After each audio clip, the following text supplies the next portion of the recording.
If you want to get a good idea about how to engage with Muslims, you can watch Dr. Oakley 1689. Now there's a Christian here on YouTube.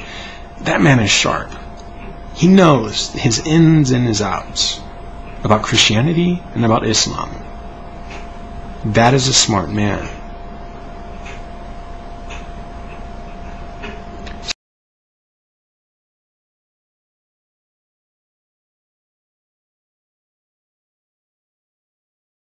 Kind of unbelievable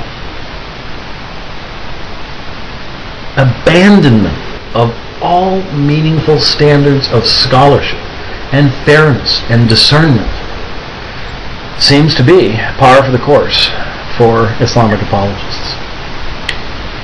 Gentlemen, you would never survive a debate with real cross-examination. Let me ask, are there others? Okay. 3 more.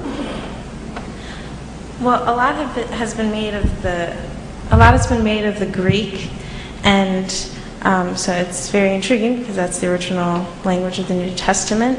And since I know that you all say that you're not Greek scholars, then I asked the one who is, Dr. White, could you elucidate a little bit more of the Greek that was brought up in the resurrection and deity?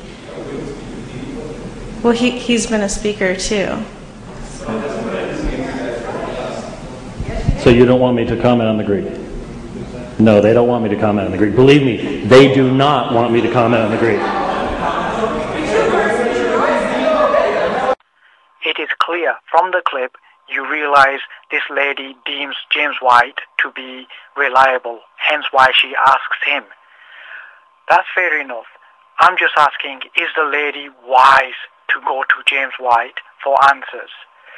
Don't get me wrong, I'm not questioning whether James White knows Greek or not. I'm simply asking, is White reliable? Does White possess the relevant intellectual honesty and concern for accuracy that is required in order to be deemed reliable?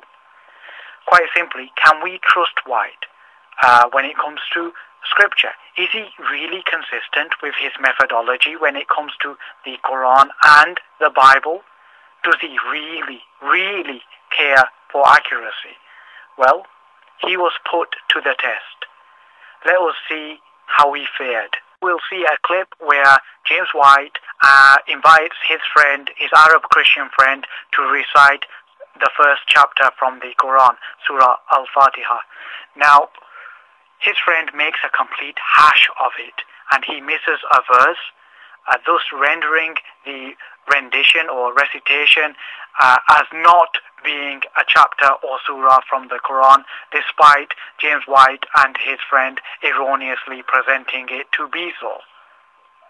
You will hear it so many times, you know. Right. And so it just becomes a part of the memory. Yeah, yes. So if you like to say it. But even though you haven't, well, sure, Surah Al-Fatiha, yes. Yeah.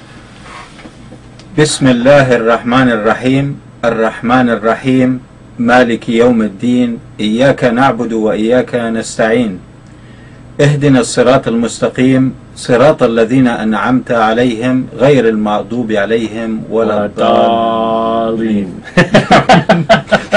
Initially, I just considered this to be a mistake on the part of James White and his friend, so I sent them a video response via YouTube, and I expected James White to do the scholarly just thing. I remove the material or correct it.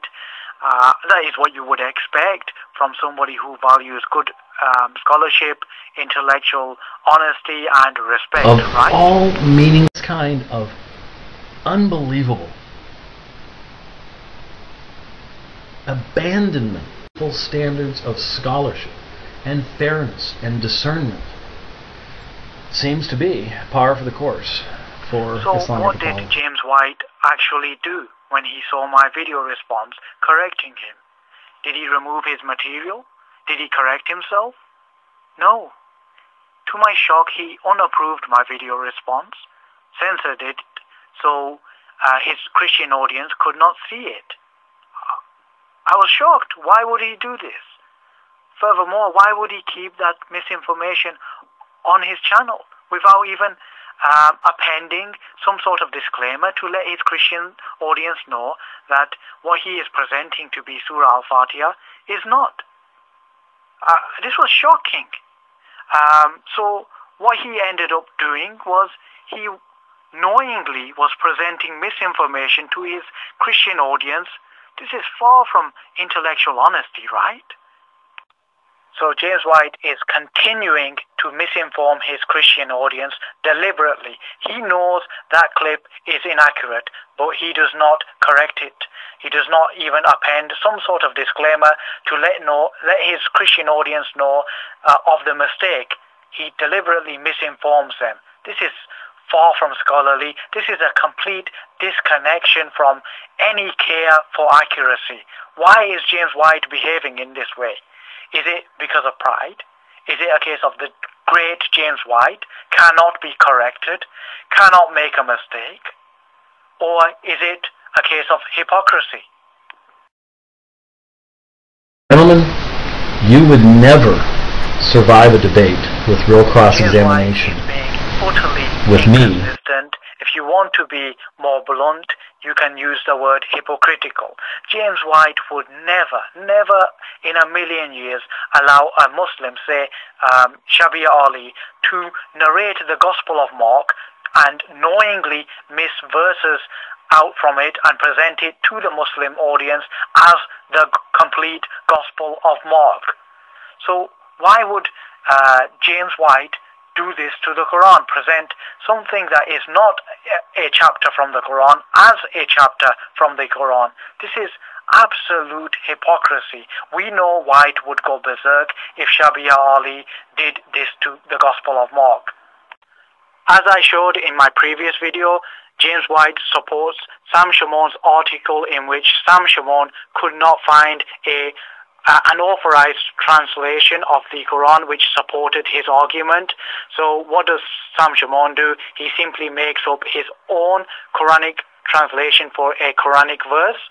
It gets worse because he does not even inform his Christian readers of such savagery. And what does James White think of this? Well, James White endorses, supports, and even links to the offending article by Sam Shamoun, and he describes it as, this is James White describing it as excellent Quranic insights. Now this is sheer hypocrisy, because we all know James White would never allow a Muslim to make up his or her own translation for a biblical verse. So why in the world does James White support Sam Shamoun when he starts making up his own Quranic translations? This is sheer hypocrisy and unscholarly to an extreme. When we take into account James White's misdemeanors, such as deliberately presenting misinformation on his YouTube channel for Christian audiences, his complete disregard for accuracy and consistency, as well as his support of unscholarly modes of practice when it comes to the Quran, then how do we know he will not transfer these ugly traits over to the Bible? So when we ask him questions concerning the Bible, can we really trust him? That is the question. Full standards of scholarship and fairness and discernment seems to be par for the course for... Well, he's been a speaker too. So you don't want me to comment on the Greek? No, they don't want me to comment on the Greek. Believe me, they do not want me to comment on the Greek. James White needs to explain himself. I invited him to do so previously in my previous YouTube video, but he remained silent. He has another opportunity, and he must know silence speaks volumes. So any silent response will only amplify these words.